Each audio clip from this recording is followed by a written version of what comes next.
নমস্কার, আপনারা দেখছেন নিউজ টাইম ডিজিটাল। আপনাদের সঙ্গে রয়েছে আমি স্নেহা। স্বাস্থ্যমন্ত্রীর পরিদর্শনের পর এবার নড়ে চড়ে বসলো জেলা স্বাস্থ্য দফতর।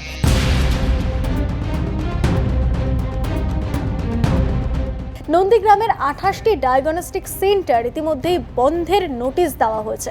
সম্প্রতি স্বাস্থ্যমন্ত্রী শারদত্ত মুখোপাধ্যায় তিনি কিন্তু পূর্ব মেদিনীপুর জেলা স্বাস্থ্য যে দফতরগুলি রয়েছে তা পরিদর্শনে গিয়েছিলেন এবং সেখানে পরিদর্শনে গিয়ে তিনি কিন্তু রীতিমতো উষ্মা প্রকাশ করেছেন বিভিন্ন জায়গা দেখে। আমি এখানে একটা রিপোর্ট পেয়েছি যে এখানে যেসব বাইরে প্রাইভেট ডায়াগনস্টিক চলছে তাদের অনিয়ম বেনিয়ম আছে। সিএমআই সাহেবকে দায়িত্ব দিয়েছি বন্ধ করে দিন, ওরা প্রমাণ করবে ওরা ন্যায্য এবং নিয়ম মেনছে কিনা। উল্টোকে আগে কাগজ পরে না, আগে বন্ধ পরে কাগজ। কোনো দালালিতে পয়সা দেবেন না, যেখানেই যাচ্ছেন দালালিতে পয়সা দেবেন না। অ্যাম্বুলেন্স বা ডায়াগনস্টিক এখানে প্রত্যেকটা পরিষেবা আছে, একটু সময় দিন। সবার কালকেই রিপোর্ট দরকার হয় না। এক, বাইরে গিয়ে বেকার খরচা করে টেস্ট করাবেন না, পকেট থেকে খরচা করবেন কারণ এখানে পরিষেবা দেওয়া আছে। দুই, পরিচ্ছন্নতা কিন্তু পরিষ্কার পরিচ্ছন্ন রাখার দায়িত্ব খালি হাসপাতালের নয়, সমাজেরও। বিভিন্ন হাসপাতাল ঘুরে দেখেছেন তিনি এবং তার পর একদিনের মাথাতেই এবার কিন্তু 28টি ডায়াগনস্টিক সেন্টার বন্ধের নোটিশ পাঠানো হলো। স্বাস্থ্যমন্ত্রীর জেলা সফরের একদিনের মধ্যেই নন্দীগ্রাম স্বাস্থ্য জেলার 28টি ডায়াগনস্টিক সেন্টারের নোটিশ পাঠালেন নন্দীগ্রাম স্বাস্থ্য জেলার মুখ্য স্বাস্থ্য আধিকারিক ডক্টর অসিত কুমার দেওয়ান।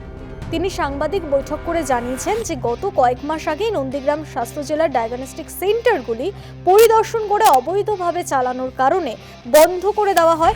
তারপরেও বেশ কয়েকটি ডায়াগনস্টিক সেন্টার চলছিল এবং আবারও খোলা হয়েছিল এবং তার মধ্যেই কিন্তু জেলার বিভিন্ন ডায়াগনস্টিক সেন্টার পরিদর্শন করে দেখা যায় যে 28টির মতো সেন্টারের বৈধ কাগজপত্র নেই। সেই কারণে বৈধ কোনো রকম কাগজপত্র নথিপত্র না মেলাতেই কিন্তু এবার নোটিশ পাঠানো হলো স্বাস্থ্য দফতরের তরফে। স্বাস্থ্য আধিকারিক তিনি নোটিশ পাঠালেন 28টি ডায়াগনস্টিক সেন্টারে। আমরা গতকাল আমাদের ডিস্ট্রিক্ট লেভেল অফিসারদেরকে দিয়ে গোটা জেলায় মোটামুটি সারা দিন ধরেই এই সার্ভেটা আমরা চালিয়েছি। দিনের শেষে আমরা দেখেছি যে প্রায় 28টা ডায়াগনস্টিক সেন্টার যাদের কোনো বৈধ কাগজপত্র নেই তারা এই ব্যবসাটা করে যাচ্ছিল। তো আমরা কালকে ওদেরকে এটা ক্লোজার নোটিশ ইস্যু করেছি। স্থানীয় থানাকে আমরা রিকোয়েস্ট করেছি যাতে এটা দেখভাল করে যে এই ডায়াগনস্টিক সেন্টারগুলো যাতে না খুলতে পারে এবং তাদেরকে আমরা আজকে শোকজ নোটিশও আজকে ধরাচ্ছি যে তারা এই ধরনের ইলিগাল ব্যবসা কেন করছিল জনগণের স্বার্থে এবং আমাদের ডিপার্টমেন্টের ইনস্ট্রাকশনে আমরা তাদেরকে শোকজ নোটিশ ধরালাম এবং যতক্ষণ না তারা সদুত্তর দিতে পারছে, যতক্ষণ না তারা সঠিক কাগজপত্র মানে বৈধ কাগজপত্র তারা তৈরি করছে, ততক্ষণ কিন্তু আমরা এটা বন্ধ রাখার কথা বলেছি এবং একাধিক তাদের বিরুদ্ধে ইতিমধ্যে ব্যবস্থা নেওয়ার কথা জানানো হয়েছে।